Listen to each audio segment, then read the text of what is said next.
games this week. He picked him up a couple of years ago. Rookie draft, how have you tracked his first 50 games as an AFL player?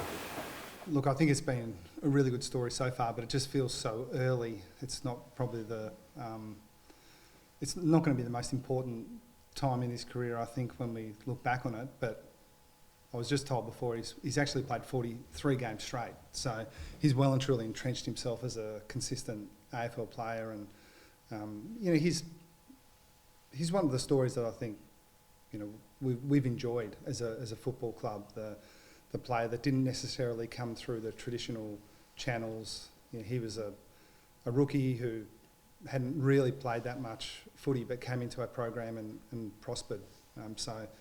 It's a nice story, but I think we are so early in his journey. St Kilda have got the wood over the past couple of times. Do you view that as a bit of a danger game this week? I mean, what is it about Ross Lonside that really brings it unstuck for you? I'd probably challenge you a little bit. I don't think that they've had the wood on us. They beat us last time we played at Marvel. But I think do we regard it as a danger game? I regard every game as a danger game. I'm kind of 24 hours before any game these days. I'm the eternal pessimist, thinking about all the things that we've got to cover. And every team, and St Kilda are a good example, you sort of work through their best players, their influential players, and it's daunting, But I think they would feel similarly with us. It's kind of a battle of, if they get their game going, they would have confidence that they can trouble us, and they have enough history to sort of give them some confidence in that respect. But over the course of the last couple of years, I think we also feel that if we play our game, that we're good enough to challenge anyone. But yeah, is it a genuine 50-50 game? Yeah, that's the way I look at it. Very respectful of what they can do. I don't think it's anything in particular. I'm not sort of sitting here sort of thinking. Look, I think probably the short version is both teams understand each other pretty well, and so we're expecting it to be a hot contest. Key talking point from their game against Sydney last week was Jordan going to Masai Wayne being low. Do you have any sort of planning surrounding him and his influence on the game? Yeah, but he's not on his own. As I said, they've got some weapons and some players that are important to them. And generally, when the team plays well, those guys play well. So, quite rightly, he's getting some attention. He's been a very good player for a long time now. So, yeah, that will be just one of the sort of intriguing matchups, I think, in this game. And you've got a couple of players shoring up each end of the ground to carry and Stengler. How important are those additions this week? Yeah, it's nice to have them back.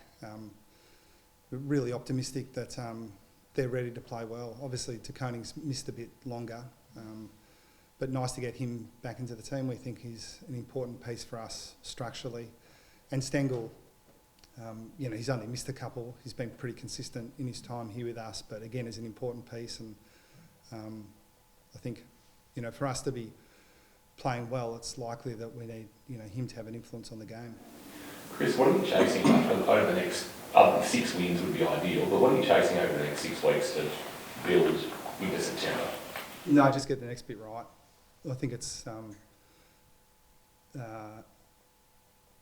kind of the opposite of the question implied, I think, which is don't look too far ahead. We're not thinking about 6 weeks' time.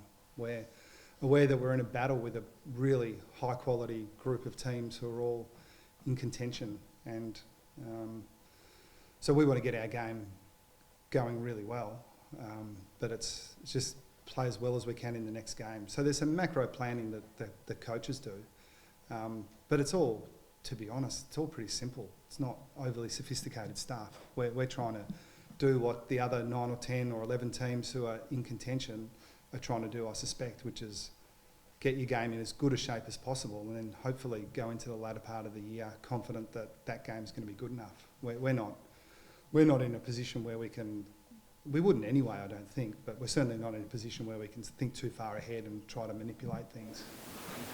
Can you put your finger on why it just hasn't worked for Ollie Henry this year? Just hasn't been able to get the flow that he has over the last couple of years? Yeah, I've got some ideas, but none that I'm going to air publicly. I'd just reinforce that we're really confident in the player that he can be within our system. But it's every player in any week across virtually any team. There are a lot of players in that situation where they're just, we've got 45 players on our list and we pick 23. Sometimes guys go through a patch where they get squeezed. Sometimes it's a little bit of a form thing for them. Sometimes it's a balance of the team thing. Almost always it's a combination of those things. But there's no reason to be too negative on Ollie. I'm very confident he'll play an important role for us. 100% certain in the long term, and very, very confident even in the short term. You've given George Stevens a taste, but he'll go back to the VFL tonight. It's a bit similar to that. You're looking for the balance. You're looking for combinations that are going to work for you at the moment. In a way, but it's actually even less complicated than that. It's kind of De Koning and Stengel coming back, and there's not much room in the team. So. We're, as I said before, we're not in a position where we're experimenting. We're looking to pick our, best teams and get our game in as good a shape as possible. And George is a really good story. Came in and helped us for a couple of weeks. Just been squeezed this week, but he's well and truly right on the edge of our squad, as are a couple of others. And that's a better place to be. It's hard for them, but it's good having guys that we know we can rely on. Should they get the call up? I suspect there'll be serious lot of Geelong supporters tune to the TV tonight to watch the VFL clash because we're going to see Toby Conway. Cat fans are excited. Are you excited that we're going to actually see him for the first time this year? Yeah, excited, but measured as well. Like, no one should be watching Toby expecting him to come in for his first game after missing so much footy and completely dominate. He's still well and truly in the building phase of his return to play. So it's great to see him get some game time. I mean, I'm confident he'll do some nice things. There'll be bits that we'll all be pleased to see. And even more broadly than that, the combination of Mitch Edwards and Toby Conway is something that internally we've been excited about for a long time. And it's understandable that people who sort of watch us from the outside would be excited by that as well. We think that there's no reason why those two can't be a very strong combination a long way into the future. Is Toby in your AFL thoughts this year, or will we do that real blue sky approach? No, I mean, all the we're open-minded to all the players on our list playing at the end of the year. We try as hard as we possibly can not to put a ceiling on anyone necessarily, and it's just, in part, it's because it's so hard to forecast. So I could sit here and say we've got this really specific linear plan of how Toby's going to come back into the game, but that would be the wrong way of thinking about it because, things change. It will depend on sort of how he plays, how his body goes, but that is, there's 15 of those examples. Toby's a bit more acute because he's been out for a long period of time, but no, we're open-minded. But the one thing that I should say, just to temper expectation a little bit, it's not a case of play a couple of good VFL games and we're going to throw him in. That's not our plan. Chris, you touched before on your final 6 games. Have you put any thought into player management and resting guys like Dangerfield and Cameron as well? Have you touched on that at all, or are you just focusing on sort of getting those wins on the board? Well, we always think about that stuff, but it is such a minor part of our preparation at the moment. It's something that we may look back on and it will be obvious that we decided to do that, but it's not something we're forecasting. So it's a possibility, but I get a little bit wary of talking about it because it implies that we think we're in such good shape that we can take liberties.